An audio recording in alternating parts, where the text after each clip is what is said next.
Chaîne 3, le journal. Brahim, bonjour. Bonjour Hajar, bonjour à tous. Reçu par le président de la République, Majid Tebboune, Youssef Faouchi du FFSC, Lamine Osmani de South Chab ont mis en avant l'importance de renforcer le front intérieur. Ahmed Attaf rappelle l'engagement et le soutien de l'Algérie à la cause palestinienne. Il s'exprimait lors de la réunion du Conseil de sécurité qu'il a présidé. La France doit assumer ses responsabilités concernant les déchets des explosions nucléaires effectuées dans le sud de l'Algérie durant la période de colonisation, déclaration de Salah Goujil. Et investi 47e président des États-Unis, Donald Trump a dévoilé les grands axes de son programme lors d'une cérémonie au Capitole. Après 2 jours de débat entre professionnels, les assises du cinéma ont pris fin hier. Des recommandations ont été élaborées par les participants. Et à suivre en football, cette affiche entre le CR Belouizdad et la JS Kabylie pour le compte de la mise à jour du championnat de Ligue 1 à 17h45 au stade du 5 juillet. Bonjour à tous. Le président de la République, Majid Tebboune, a accordé hier 2 audiences à 2 délégations de partis politiques. La première du FFS à sa tête, le premier secrétaire national du parti, Youssef Faouchi, a souligné dans une déclaration l'importance d'un front national solide pour la consolidation de la sécurité nationale. Faouchi est revenu également sur les principaux dossiers abordés avec le chef de l'État. On l'écoute.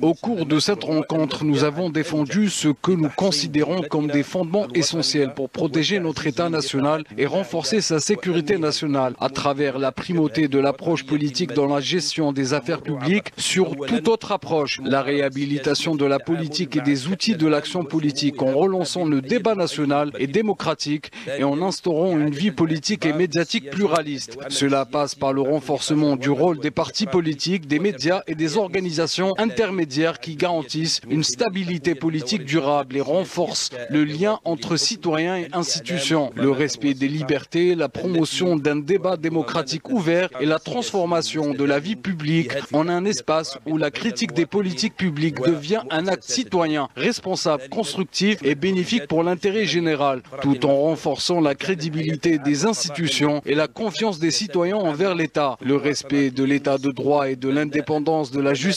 La souveraineté de la loi doit s'imposer notamment dans l'exercice du pouvoir et des responsabilités afin de mettre fin à l'impunité et de lutter efficacement contre la bureaucratie et la corruption. La deuxième délégation reçue par le chef de l'État est celle du parti South Chab. Son président Lamine Osmani a souligné que sa rencontre avec le président de la République a permis d'ouvrir un débat sérieux sur les différents dossiers politiques et socio-économiques. Nous avons parlé des lois relatives aux collectivités locales, qui représentent un saut qualitatif visant à renforcer le rôle des élus et leurs relations avec l'administration. Nous avons présenté notre point de vue par écrit. Nous avons également abordé la nécessité d'une classe politique forte, fondée sur la culture des institutions et la fidélité à l'Algérie, le renforcement de ces institutions et l'adoption d'une loi qui donne du prestige à ces dernières, pour leur permettre de produire des ressources humaines prêtes à contribuer au sein des institutions élus ont été des points clés. Nous avons également évoqué la nécessité d'évaluer la loi électorale et de nous préparer dans le cadre d'un travail réfléchi et structuré pour aller par la suite à des élections qui contribueront à construire une nouvelle carte politique à la hauteur des lois, apportant ainsi un nouveau langage dans le travail politique. Notre position sur l'engagement constant de l'État algérien en défense de ses intérêts s'inscrit dans un soutien indéfectible à ces positions. Nous avons également discuté des lois relatives au front social. Le président a été entièrement à l'écoute et nous avons partagé notre point de vue sur de nombreuses questions. Et les 2 audiences se sont déroulées en présence du directeur de cabinet à la présidence, Boualem Boualem, et du conseiller du président de la République chargé de la direction générale de la communication, Kamel Sidi Saïd. Le président de la République a mis fin hier aux fonctions de Mohamed Saïd Ben Kamou Walid Bachar et a désigné Ahmed Ben Youssef pour lui succéder. Autre nomination, celle de Hamidet Mohamed comme wali délégué de la circonscription administrative de Bab el Oued selon un communiqué de la présidence de la République. L'Algérie a présidé hier une réunion ministérielle du Conseil de sécurité de l'ONU sur la situation au Moyen-Orient et en Palestine occupée. La séance a été présidée par Ahmed Attaf qui a rappelé dans son allocution l'engagement et le soutien de l'Algérie à la cause palestinienne, précisant que le cessez-le-feu à Gaza reste incomplet sans un processus politique permettant un règlement définitif de la question palestinienne. Lias Tarini. Le ministre des Affaires étrangères a plaidé pour une réponse internationale forte et une paix durable au Moyen-Orient. Il a souligné l'ampleur des souffrances infligées à Gaza après 15 mois de guerre et salué l'accord de cessez-le-feu récemment conclu, appelant à sa consolidation avec notamment le retrait total des forces d'occupation. Cet accord n'est qu'un moyen qui, nous l'espérons sincèrement, nous conduira à un objectif plus grand et plus global. Parvenir à une solution définitive à la question palestinienne et à la réalisation d'une paix juste, durable et stable au Moyen-Orient. Ahmed Attaf appelle à respecter la souveraineté palestinienne en s'opposant à toute ingérence étrangère et en préservant l'unité du peuple et du territoire palestinien, appelant également à relancer le processus politique. Défendre la solution des deux États, consacrée par la légalité internationale en travaillant à préserver les éléments nécessaires à la création de l'État palestinien indépendant et souverain, et à lui permettre d'obtenir une pleine adhésion à l'ONU, tout en renforçant la reconnaissance internationale de cet État en vue de la conférence internationale prévue pour la mi-2025. L'Algérie s'engage donc à soutenir les efforts de réhabilitation de Gaza, à promouvoir l'unité nationale palestinienne et à renforcer les bases d'un État palestinien indépendant avec une reconnaissance internationale élargie. Et sur le terrain, difficile pour les Gazaouis de reprendre une vie normale. Cela prendra des années face à l'ampleur des dégâts causés par la politique de la terre brûlée de l'entité sioniste, compliquant ainsi le retour des Gazaouis dans ce qui reste de leur maison. 92% sont détruites et l'ONU précise qu'il faut au moins 20 ans pour dégager tous les gravats. Linda Boatma. Ils ont retrouvé des ruines et de la poussière, ces milliers de réfugiés gazaouis revenus dans leur quartier au deuxième jour de la trêve. Beaucoup n'ont même pas pu reconnaître l'emplacement de leur maison tellement les dégâts de ces plus de 15 mois de bombardements et de raids ininterrompus sur la bande de Gaza sont colossaux. Au premier jour de la trêve, 3 Israéliennes ont été libérées contre 90 Palestiniens ce lundi matin. La prochaine libération est prévue samedi. Ainsi, chaque semaine, 3 ou 4 Israéliennes seront libérées contre 1900 Palestiniens au cours de cette première phase de 42 jours, au terme de laquelle l'armée sioniste doit se retirer d'une partie du territoire. Le reste du calendrier, la fin totale de la guerre et la libération de tous les prisonniers se négociera au cours des semaines à venir. Cette trêve va permettre aux Palestiniens de recevoir de la nourriture, des médicaments et du carburant dont ils ont été privés depuis plusieurs mois. Dans la matinée du dimanche, 630 camions d'aide, dont 300 pour le nord du territoire, ont été envoyés. Ce lundi, 15 camions de carburant sont arrivés. Le Qatar, qui finance le carburant, va fournir à la bande de Gaza 12,5 millions de litres de carburant pendant les 10 premiers jours de l'accord de cessez-le-feu. Quant à la situation sanitaire, elle est désastreuse. L'OMS a estimé la semaine dernière à plus de 10 milliards de dollars le montant nécessaire pour remettre le système de santé sur pied.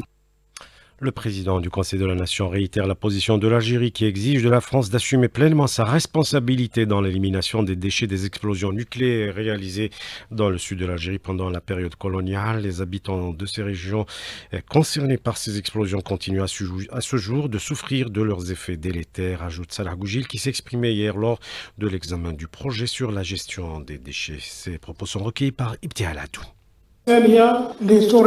Nous réaffirmons la position de l'Algérie exigeant que la France assume l'entière responsabilité des crimes nucléaires commis dans le désert algérien durant la période coloniale. Nous appelons la commission compétente à accélérer la mise en œuvre des lois encadrant ce dossier et à intégrer ces crimes dans les rapports ou listes soumis à l'examen. Le Conseil de la Nation représentant la position algérienne doit s'exprimer clairement sur cette question, abordée dans le cadre légal en raison de ses implications graves et des souffrances persistantes du peuple algérien. Pour que ce message soit entendu au-delà des frontières algériennes, il est essentiel que les autres nations en prennent conscience et soutiennent la justice en la matière.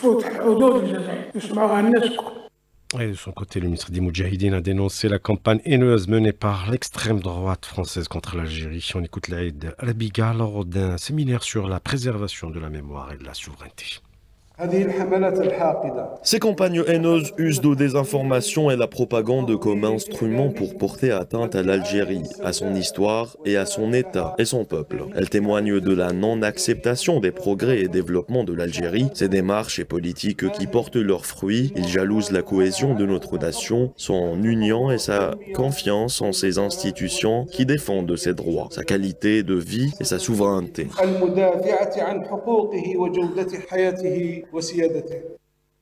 Investi, 47e président des États-Unis, Donald Trump a dévoilé hier les grands axes de son programme lors d'une cérémonie au Capitole. Lutte contre l'immigration clandestine, imposition de taxes sur les produits importés ou encore son engagement à régler les conflits. Juste après, plusieurs dirigeants ont réagi, dont Poutine, qui l'a félicité, s'est dit ouvert au dialogue. Céline Dahmoun.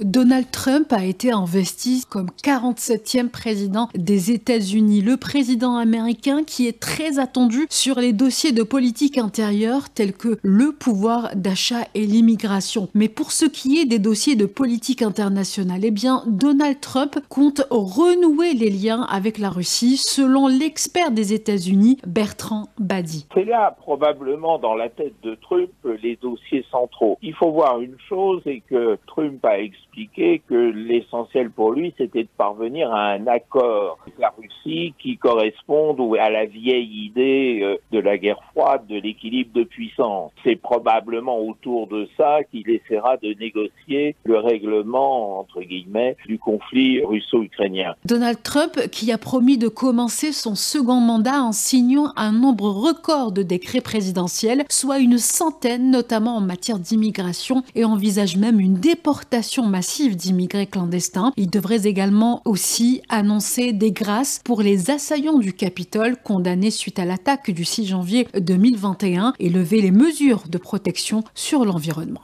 Retour en Algérie pour parler enseignement supérieur et les universités qui se dotent de nouvelles infrastructures à l'image de l'École nationale polytechnique qui a inauguré hier une maison de l'intelligence artificielle, un centre d'apprentissage intensif des langues et un autre de développement de l'entrepreneuriat. On écoute le ministre Kamal Badari au micro de Maël Kens.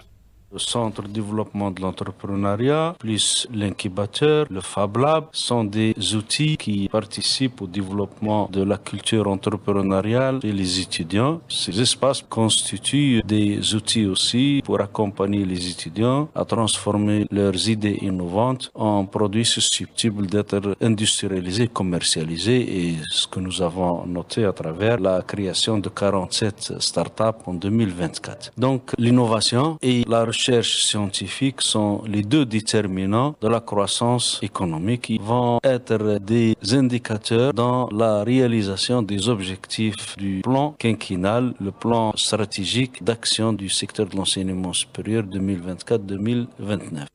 Tombée de rideau sur les assises du cinéma qui ont pris fin hier avec des recommandations qui ont été élaborées par les participants afin de donner un nouveau souffle au secteur. Fatah Boumati.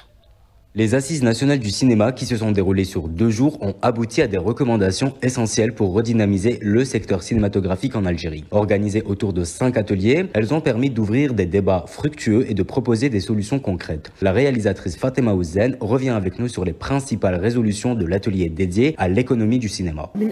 Parmi les principales recommandations, le renforcement des mécanismes pour le financement public, la suppression et la réduction des impôts et taxes sur l'importation du matériel de l'audiovisuel, et cela pendant 10 ans. L'atelier sur la numérisation a insisté sur l'importance de l'écriture et de la documentation des archives cinématographiques, un patrimoine précieux à préserver pour les générations futures. Du côté de la distribution, il a été recommandé de créer un office national de gestion des salles de cinéma, une structure qui centraliserait et optimiserait l'exploitation des salles de cinéma à travers le pays. L'atelier sur l'éthique des métiers du cinéma a proposé la création d'un contrat type définissant clairement les droits et obligations des professionnels. Enfin, l'atelier dédié à la gestion cinématographique a suggéré la mise en place d'un centre cinématographique sous la tutelle du ministère de la Culture et des Arts, et parmi ses principales missions, la régulation et le développement global du secteur. Et en football, c'est l'affiche à ne pas rater entre le Cercle Belouizdad et la JS Kabylie à 17h45 au stade du 5 juillet pour le compte de la mise à jour du championnat de Ligue 1 pour la 7e journée. Un match que vous pourrez suivre sur les ondes de la chaîne 3. Très bonne écoute, c'est la fin de ce journal. La météo à James Sauti.